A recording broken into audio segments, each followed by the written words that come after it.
working in the spirit of the Golden Empire. This is 17 News at noon. Good afternoon and thanks for joining us. I'm Alex Fisher. North High School parents got a call this morning telling them it was safe to send kids to school despite a threat online. An automated call went out to parents acknowledging the threatening social media post which was shared online. The Kern County Sheriff's Office says someone has been detained regarding that post. KCSO officials say they are still investigating. The Kern High School District says additional KHSD police officers are on campus today. New information on a McFarland teacher under arrest accused of inappropriate sexual behavior with a student. McFarland police say officers arrested Elvia Gonzalez Saturday night. This morning, they announced she is facing charges of contact with a minor to commit certain offenses and sexual intercourse with a minor. The McFarland Unified School District notified police after a student showed the McFarland High principal inappropriate content he said Gonzalez had sent him on his cell phone. District Superintendent S. Aaron Resendez sent a letter to the community calling the arrest shocking and disturbing, adding he's related to Gonzalez. Due to this, Resendez said he's directed the district's legal counsel to oversee an investigation into these allegations. A statement reads in part, the well-being of the student victim in this unfortunate situation is concerning, and our sympathies go out to him and his family. The district has made available counseling and other support services to assist them during this very difficult time. The district says it's placed Gonzalez on administrative leave. If you have any information related to this case, you're asked to call McFarland Police at 792-2121. Senator Bernie Sanders is making his return to the debate stage tonight. The fourth Democratic debate is set to take place in Ohio. Sanders is back on stage after recent health issues. New to the stage tonight, billionaire activist Tom Steyer. In all, 12 candidates will debate each other tonight. The debate is co-hosted by the New York Times and CNN. Now to the impeachment inquiry. Deputy Assistant Secretary of State George Kent is on Capitol Hill to testify today. Kent testifying before the House Intelligence, Foreign Affairs, and Oversight Committees about a campaign by President Trump's personal lawyer, Rudy Giuliani, to pressure Ukraine into investigating former Vice President Joe Biden. The career diplomat attempted to raise alarm bells about Giuliani's campaign, sending a series of emails to colleagues alerting them of the fake news-driven smear out of Ukraine.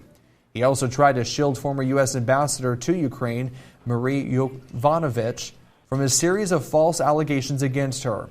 Kent has been in foreign service since 1992. He currently oversees policy for several Eastern European countries, including Ukraine. Here's NBC's White House correspondent Kristen Welker. After more than 10 hours of testimony, the president's former top Russia advisor leaving Capitol Hill last night, Fiona Hill, not responding to requests for comment. Anything you wanted them to take from your testimony today? But behind closed doors, Hill delivering bombshell testimony. The New York Times reporting Hill told investigators former National Security Advisor John Bolton was so concerned about Rudy Giuliani's effort to get Ukraine to investigate the president's political opponents, he told Hill to alert White House lawyers. That's according to 3 people who heard her testimony. In addition to Giuliani, the sources added, Hill says Bolton also told her to report EU Ambassador Gordon Sondland and acting White House Chief of Staff Mick Mulvaney. NBC News confirming that Hill also testified Bolton wanted no part of the, quote, drug deal, adding that Bolton previously called Giuliani a hand grenade who's going to blow everyone up. Overnight, key Democrats reacting. All of these witnesses are filling in the picture of what was taking place. As some Republicans took aim at the entire inquiry. I've never heard of or seen any type of grand jury testimony anywhere in America that works quite like Adam Schiff's kangaroo court. And it could be another critical day. George Kent, the State Department official responsible for Ukraine, is expected to testify.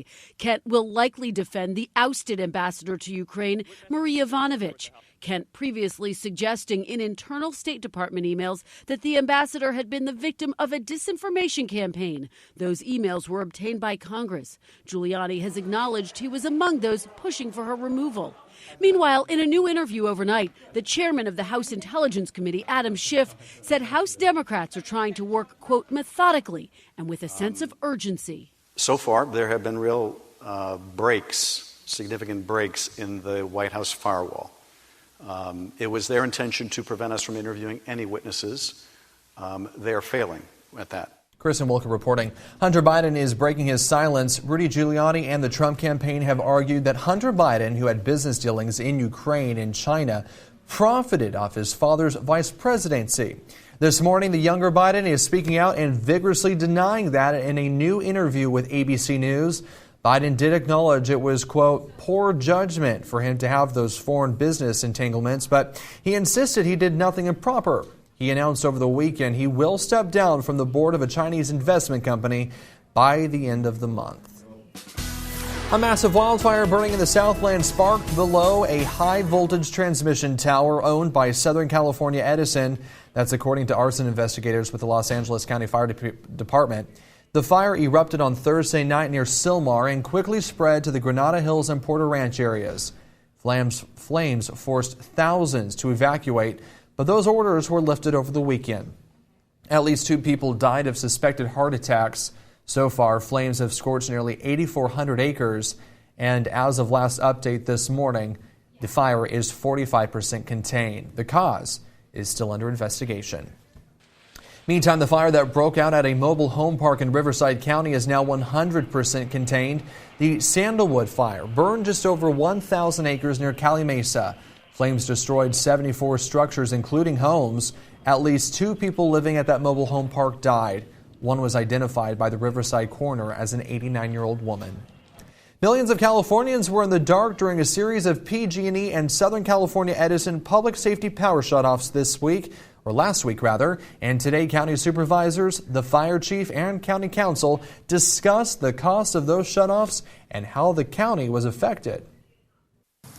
An assessment should also be made as to whether the county suffered any losses as a result of the PSPS. If we were unable to perform emergency services, if there was a danger to the public health or welfare. If losses are identified, we should pursue a claim for damages. County Counsel Margo Rayson said that if a resident, the county itself, or business experienced a monetary loss due to the PSPS, they could sue the utility company. She also recommends that residents reach out to their county supervisor if they experience a loss of hardship due to the PSPS. The CPUC will hold an emergency meeting to hear from PG&E about what steps will be taken to ensure the next PSPS goes smoothly. County staff will designate a representative to attend that meeting on Friday in San Francisco. Meantime, Governor Gavin Newsom wants PG&E to pay back its customers. Newsom sent a letter to the CEO of PG&E. In it, he says, quote, Californians should not pay the price for decades of PG&E's greed and neglect. PG&E's mismanagement of the power shutoffs experienced last week was unacceptable. The governor says PG&E should offer customers a credit or rebate. PG&E released a statement this morning that its crews and contractors inspected nearly 25,000 miles of distribution lines and 2,500 miles of transmission lines after the PSPS. Quote, a combined distance that's longer than a trip around the earth. The utility reported more than 100 instances of damage were found and says any of those could have the potential to start a fire if the PSPS had not been instituted. World news now. Turkey is ignoring U.S. sanctions, launching a new attack today in northern Syria.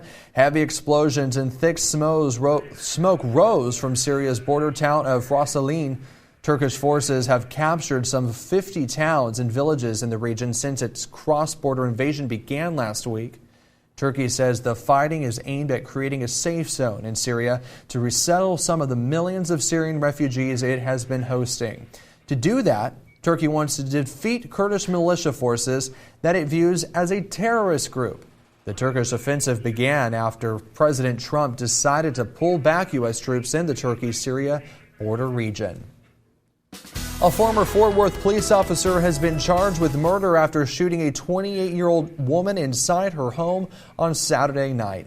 Police Chief Ed Cross says that officer, Aaron Dean, was arrested yesterday afternoon. After resigning earlier in the day, Dean was charged with murder in the shooting death of Atiana Jefferson.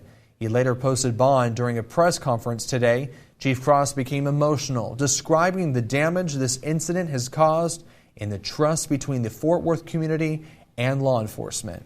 I ask you to please do not let the actions of one officer reflect on the other 1,700. There's absolutely no excuse for this incident, and the person responsible will be held accountable. Ms. Jefferson's family and our community will have the last word, and the courts will speak on her behalf. The chief then got emotional, cutting his statement short and walking off stage. Google introduces several new devices, a phone that will respond when you wave your hand in front of it, and an answer to Apple's AirPods that's ahead in your business watch. Plus a new technique for battling anxiety and depression in an attempt to lower suicide rates, particularly among working women. Your Health Watch coming up after the break. Welcome back to your 17 Health Watch. Stress and anxiety can come from anywhere, even the workplace. After seeing a higher rate of professionals dying by suicide, a Florida clinical psychologist decided to switch up her method of treatment. Sabrina Rayford has more. At Therapeutic Oasis in Boca Raton, it's quiet time. Breathing in and breathing out. With the help of clinical psychologist Nicole Davis, these women aren't just meditating, they're taking control of their lives. Working women, and myself included, there's a lot of pressure to be a particular way. And it's about acknowledging what our way is and what works for us. It's called Mindfulness-Based Stress Reduction, or MBSR. In an 8-week training course using breathing and meditation techniques, Davis says the goal is to help people gain self-awareness to be able to de-escalate stressful situations. I found myself as a single mom with no job, having to support 3 children, and, just doing it all on my own. Lisa Lattimore says those circumstances started to lead her down a dark path.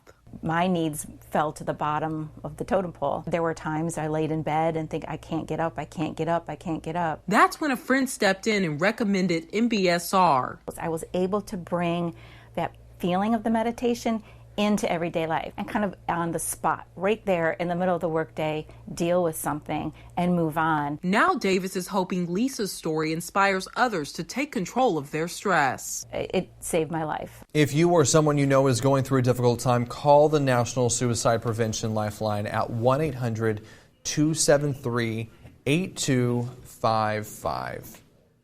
Medication may not be the best way to treat aggression and in dementia patients. New research from Canada found non-drug treatments like massage and touch therapy were more effective in reducing those behaviors. Experts say drug prescribing remains high among dementia patients despite the risk for potential harms. Well, the president's own U.S. Marine Band is coming to Bakersfield, and we have your chance to win tickets right now. This Sunday, the Marine Corps Band will perform at the Mechanics Bank Convention Center. Ticket holders must be seated by 2:45 p.m. or the seats will be given away. Tickets, while free, are all reserved, but we have several pairs we want to give away right now. And we will do that today, tomorrow, and Thursday. All you have to do is call 283-1771, and we will take caller 17. Good luck, everyone. All right, let's take a look at your forecast now with Kev. Alex, we're looking at a beautiful day. It was a great morning. We saw temperatures in the 50s once again, 53 overnight. Right on track with where we should be at 55. Normal high today is 80. We hit that yesterday. Today will be slightly warmer than that. The record on this date, 101, and that was set back in 1954. Tonight, 6:21 will be your sunset. Skies remain clear. We did see a little bit of morning fog along the coastal areas. Another front is on the way, though. That will start to impact us as we head into Thursday. And you can see temperatures for today will be right near 81 in Sacramento, Fresno at 84, Morro Bay at 71, 83 in Los Angeles, 70s down in San Diego, and not a bad day out of Vegas. They're in the mid-80s this afternoon. Again, the beaches, we did see some morning fog, 71 out of Pismo today. Rip current risk will be moderate, and then Morro Bay, upper 60s, a northwest wind 5 to 10. And you can see here the overall pattern. This is the front that I was just talking about. It is going to bring rain to the north. We're going to get the tail edge of this. So as it rolls on through by Thursday, I do expect the winds to pick up. We may see a few high clouds around the area, but that's about all we're going to get. And then we've got a ridge of high pressure that builds on in. I want to show you our futurecast model, and you can see this is the system I was just talking about. I'm going to put it into motion. Once that exits, take a look at the rotation here. That is a very strong ridge of high pressure that's going to build on in here next week. That will create an offshore flow again. That will lower humidities. It'll warm temperatures up a little bit, and so our fire danger risk is going to return. Now, in terms of rain, it'd be nice to get some for the month of October, but traditionally we don't see a lot. In fact, last year we didn't pick up any rain in October, only a trace in 2017. And then 16, 15, and 14, we did see a little bit of rain. In fact, 2014, we picked up over a half an inch of rain, but right now we are going to remain high and dry. So here's a look at what we can expect. Sunny skies will continue near normal temperatures. Again, that next trough will bring in some cooler and breezy weather on Thursday, and then the fire weather could return next week with lowering humidity values, a breeze, and some warmer temperatures. As we take a look at the air quality for you today, going to be moderate with an AQI at 100, and we'll call for 84 in Bakersfield and Arvin today. Delano at 83, 81 in Taft, and Maricopa in the lower 80s as well. A light breeze throughout the day. And then for the mountains, sunny skies, a little bit warmer here. A northwest wind, 5 to 10. 74 in Frazier Park. We'll see the same in Tehachapi. 72 in Bear Valley. 80s for the most part out of the Kern River Valley. 82 Lake Isabella. Kernville at 83. 78 in Weldon. And then for the desert, sunny skies, a northeast wind, 10 to 15, 81 in Mojave with mid-80s in Ridgecrest. Here's your extended forecast.